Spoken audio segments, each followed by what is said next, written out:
Je suis le monde de l'avenir, je suis l'espoir de ma nation, je suis le peuple du futur et je suis votre inspiration. Nous avons une chanson à chanter, nous avons un message à donner. Que demain soit pour vous et pour moi un nouveau jour, nouveau jour. Nous nous donnerons la main, oui ce sera demain. Coca-Cola est largement connu comme étant un symbole de l'Amérique. Il fut créé par le Dr John Pemberton, un chimiste très réputé dans les années 1800. Durant la guerre de Sécession, il s'enrôle dans l'armée et est grièvement blessé lors d'une bataille sanglante. Les docteurs lui donnent quelques heures à vivre et lui administrent un anti-inflammatoire pour soulager ses douleurs durant ses derniers instants. Contre toute attente, il survit miraculeusement et crée par la suite le Coca-Cola, d'une valeur de 261 milliards de dollars.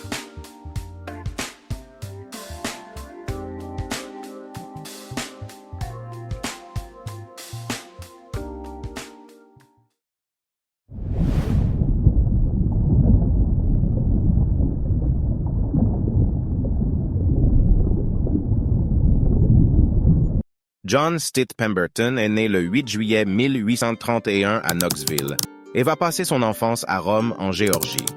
Après ses études au collège de Macon, il se rend au Southern Botanico-Medical College de Géorgie, où il obtient un diplôme en botanique appliqué à l'âge de 19 ans.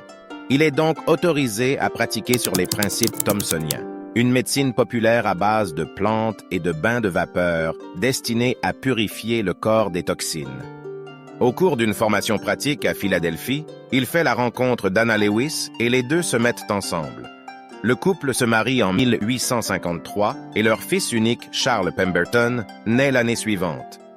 2 ans plus tard, la famille s'installe à Columbus et John ouvre une boutique de produits médicaux à base de plantes. Il invente et commercialise ce qu'il appelle des produits miracles pour guérir des maux aussi divers tels que l'insomnie, les maux de tête et l'impuissance.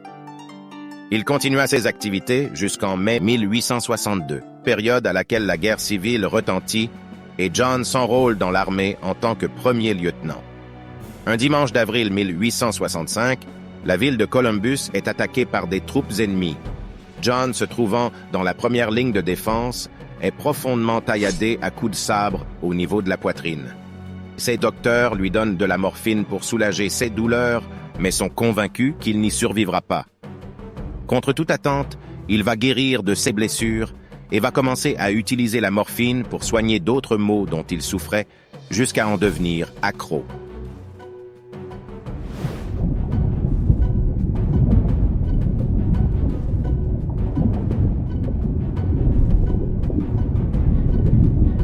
La guerre civile terminée, John s'est battu pour une vie meilleure.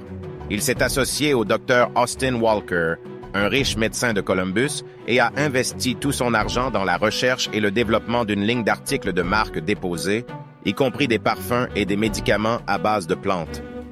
À ce moment, il y avait une grande demande de remèdes et de toniques à consommer à la maison aux États-Unis, particulièrement dans les grandes villes.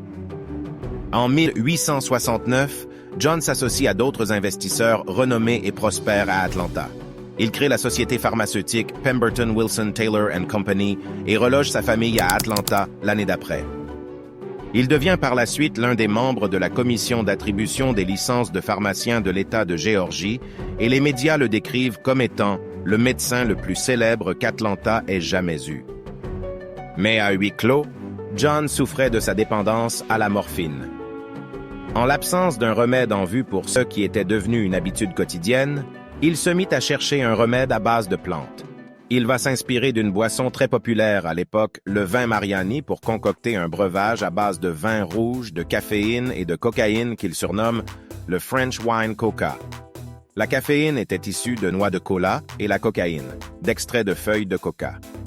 John commercialise sa boisson comme étant un remède contre une longue liste de maux, notamment la dépendance à la morphine, les maux de tête chroniques et la dysfonction érectile.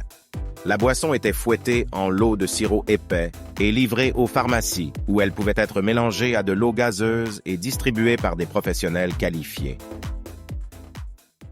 Un an seulement après la sortie de sa nouvelle boisson, le gouvernement d'Atlanta interdit la commercialisation de l'alcool. John est forcé d'arrêter la production du French Wine Coca, qui avait déjà beaucoup de succès.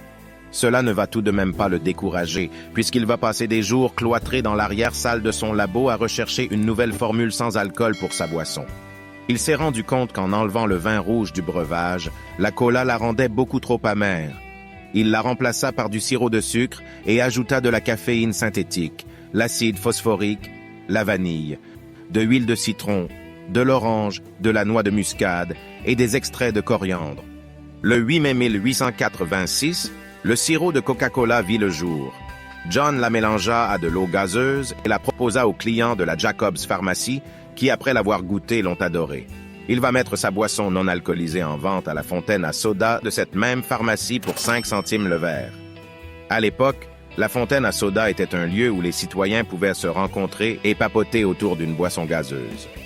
John va faire appel à Frank Robinson, son partenaire commercial et comptable, pour qu'il trouve un nom pour le sirop. Frank va choisir le nom Coca-Cola, combinant le coca de la feuille de coca et cola de la noix de cola, mais va l'écrire avec un C, dans l'optique de rendre le nom plus accrocheur. Frank va également dessiner le logo calligraphié que l'entreprise utilise encore aujourd'hui. Le sirop Coca-Cola, bien que prononcé rafraîchissant et excellent par les clients, n'a pas été un succès immédiat. John n'en vend que 9 verres par jour. Les ventes totales de la première année n'étaient que de 50 $. Or, le coût de fabrication s'élevait à 70 $. Ainsi, la première année des ventes fut à perte. John vit cela comme un échec, tandis que Frank le vit différemment. La perte était prévisible puisque l'entreprise est encore nouvelle. Frank va persuader John d'engager un budget marketing plus élevé pour le sirop. Il eut l'idée de faire de la publicité à travers des banderoles, des plaques sur les tramways, des ornements de magasins et proposait des échantillons gratuits. En un rien de temps, la boisson gazeuse était connue dans toute la ville d'Atlanta. John se souciait peu d'investir dans les installations ou la distribution. Au lieu de cela, il fabriquait le sirop dans sa propre usine, puis l'expédiait à des entrepreneurs et des affiliés qui pouvaient le mélanger et le vendre comme ils le souhaitaient. Ce système a créé un arrangement très flexible où les distributeurs locaux pouvaient librement expérimenter des structures de commercialisation et de livraison sans mettre en danger la franchise principale.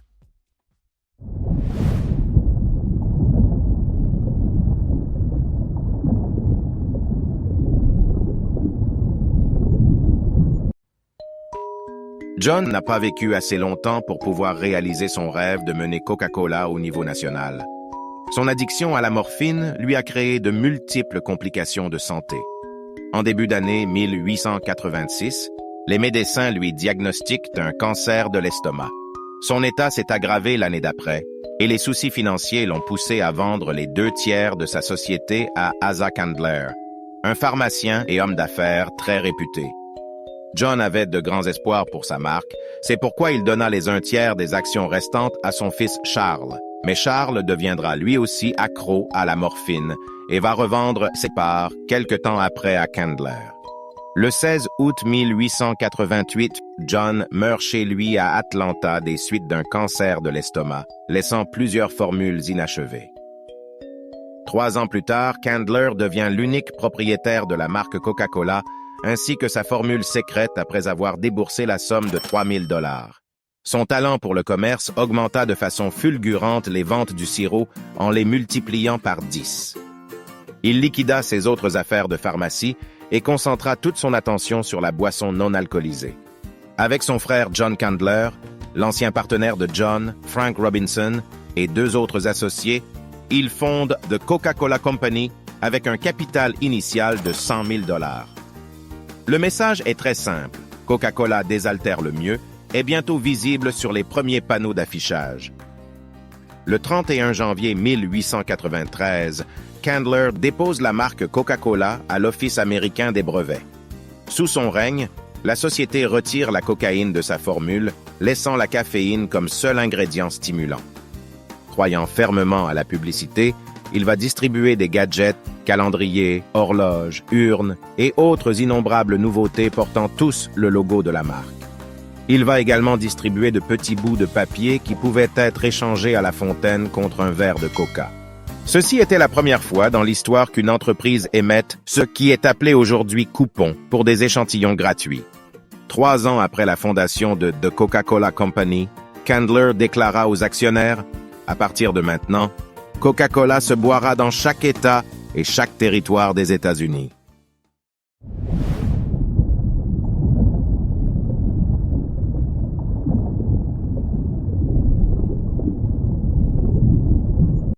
Un jour assis dans son bureau, Candler reçut la visite de 2 avocats, Benjamin Thomas et Joseph Whitehead. Coca-Cola a déjà tant de succès en tant que boisson de fontaine, et si on l'embouteillait? Ils proposèrent. L'embouteiller? Oui, mister. Les gens pourraient les ramener à la maison. Candler trouva la proposition ridicule. Il était persuadé que le Coca-Cola se vendrait mieux à la fontaine. De plus, l'embouteillage était une opération beaucoup trop coûteuse pour courir le risque de s'y lancer à ce stade de croissance de l'entreprise. Il dit à Joseph et Benjamin qu'ils pouvaient embouteiller tout le Coca-Cola qu'ils voulaient pour $1 symbolique. Ils n'avaient rien à perdre, car s'ils échouaient, ils ne perdraient pas un centime et s'ils réussissaient, ils vendraient plus de sirop. À sa grande surprise, les 2 avocats réussirent leur opération et les consommateurs étaient captivés. Joseph et Benjamin ont obtenu l'exclusivité de la mise en bouteille pour le reste des États-Unis, mis à part l'État du Mississippi et du Tennessee. Ce contrat de franchise sera le premier d'une longue série de contrats exclusifs de vente octroyés à des concessionnaires indépendants. Le Coca-Cola embouteillé a eu tellement de succès au point où la concurrence se mit à créer leur propre version. En 1905, les bouteilles de Coca-Cola sont pour la première fois bouchées avec des capsules. En 10 ans, 371 centres de conditionnement indépendants sont ouverts à travers tout le pays, mais l'emballage n'a aucune uniformité, aucun signe distinctif, à part le nom qui ressort en relief. Candler va réclamer un récipient que même un aveugle pourra reconnaître. Coca-Cola va organiser un concours pour trouver un modèle de bouteille unique et difficile à copier. C'est alors que Alexander Samuelson va le remporter avec son design incurvé. La bouteille fut nommée « La Dame en fourreau noir » par son évocation. Elle sera enregistrée en 1915 par l'Office américain des brevets.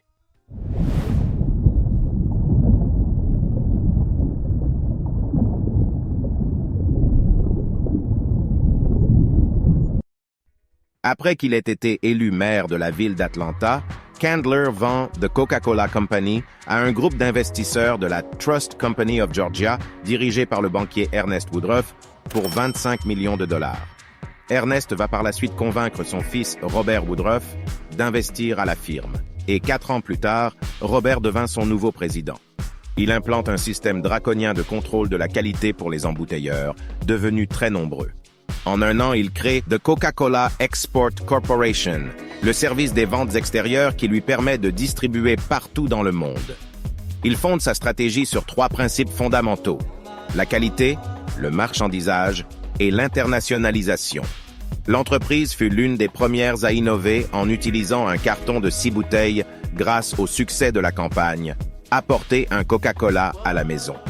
Ce simple carton avec une poignée est devenu l'un des outils de vente les plus puissants de l'industrie. En 1928, les ventes de Coca-Cola en bouteille avaient pour la première fois dépassé les ventes dans les fontaines à soda. Cette même année, Coca-Cola devient pour la première fois la boisson officielle des Jeux olympiques qui se déroulaient à Amsterdam. Lors de la Seconde Guerre mondiale, la boisson rafraîchissante devient essentielle pour le moral des troupes, et Robert formula la promesse suivante.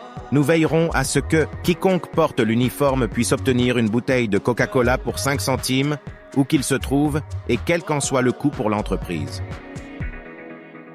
À l'époque, il y avait de nombreuses représentations différentes du Père Noël dans le monde, y compris un grand homme décharné et un elfe vêtu d'un costume rouge, vert ou marron.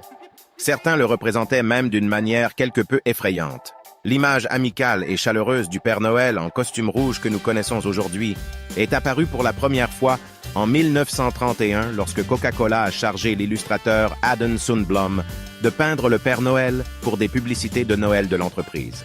Jusqu'à présent, sa version du Père Noël reste la plus reconnaissable. Bien que le Coca-Cola ait été créé pour la première fois aux États-Unis, il est rapidement devenu populaire partout où il est apparu. Aujourd'hui, environ 2 milliards de boissons Coca-Cola sont vendues par jour dans plus de 200 pays et plus de 70% des revenus de Coca-Cola viennent de l'extérieur des États-Unis. Avant sa retraite de Coca-Cola, Robert gardait sur son bureau un presse-papier qui portait la citation suivante. « Il n'y a pas de limite à ce qu'un homme peut faire, ni où il peut aller s'il ne se soucie pas de qui obtient le mérite. » C'était l'histoire d'un pharmacien et vétéran de guerre qui, avec l'aide de 16 successeurs, créa la firme Coca-Cola avec une valeur nette de 261 milliards de dollars. Pour plus d'histoires inspirantes sur les grandes marques d'aujourd'hui, n'oublie pas de t'abonner à notre chaîne.